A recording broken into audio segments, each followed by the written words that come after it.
Managing debt can feel overwhelming, but with the right strategies, it becomes much easier to pay off loans without constantly feeling financially stressed. Smart debt management is really about finding balance, paying what you owe while still living your life, meeting your needs, and keeping your long-term goals intact. It's not about depriving yourself. It's about creating a realistic plan that works for your situation. One of the most effective ways to start tackling debt is to understand exactly what you owe. List all your debts, including credit cards, personal loans, student loans, or medical bills, and note the interest rates and minimum payments. This gives you a clear picture and helps you decide which repayment strategy fits best.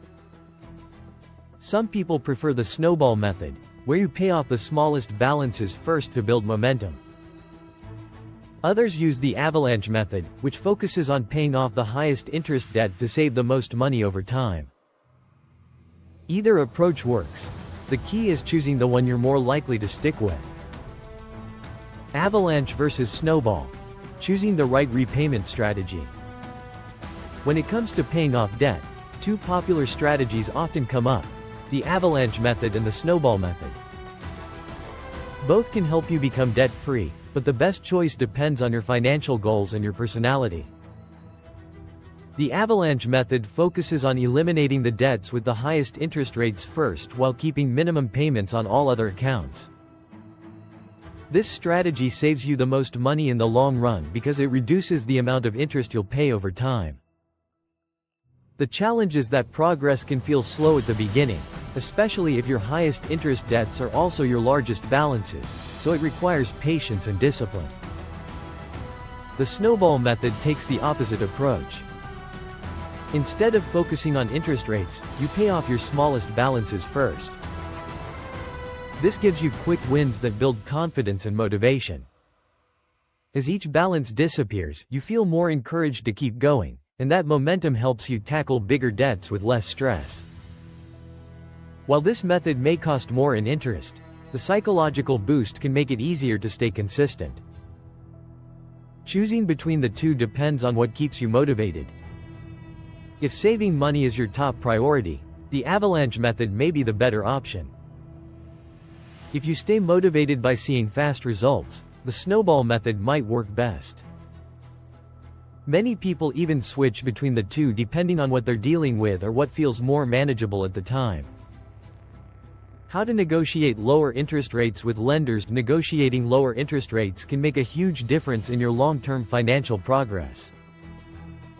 Before you contact your lender, take time to organize your financial information. Prepare your current balance, interest rate, payment history, and any recent financial improvements. Being organized helps show lenders that you're responsible and serious about managing your debt. When speaking with your lender, be clear and confident. Explain that you've been a reliable customer and that lowering your rate will help you stay on top of payments. If you've received a competing offer from another lender or improved your credit score, mention it. It strengthens your case. Even a small rate reduction can save you a significant amount of money over time.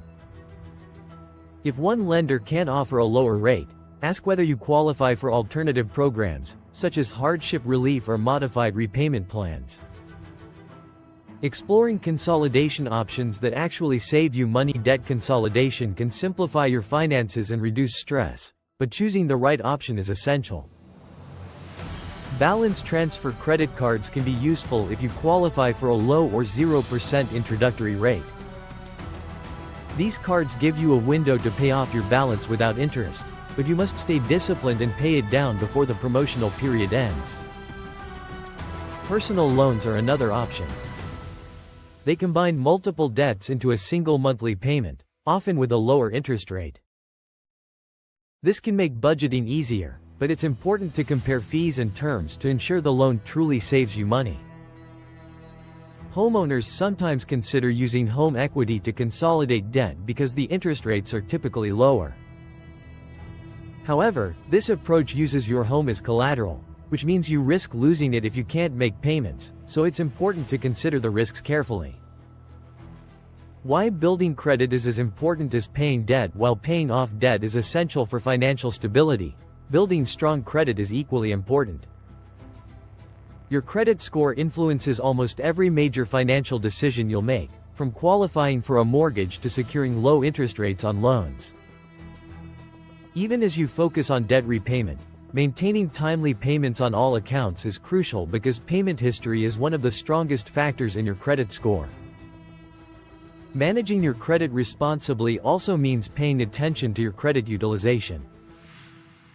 Keeping your credit card balances low shows lenders that you're not overextended. Avoid closing old accounts unless necessary because doing so can reduce your total available credit and shorten your credit history, which can lower your score. Staying aware of your credit report and checking for errors or signs of fraud helps protect your financial health. Good credit gives you access to better financial opportunities, easier approvals, and more favorable terms for big goals like buying a home or financing a business. As you pay off debt and manage your accounts wisely, you strengthen both your financial stability and your future options. If this video helped you understand accounting a little better, don't forget to like, share, subscribe, and turn on notifications for more accounting tips and guides.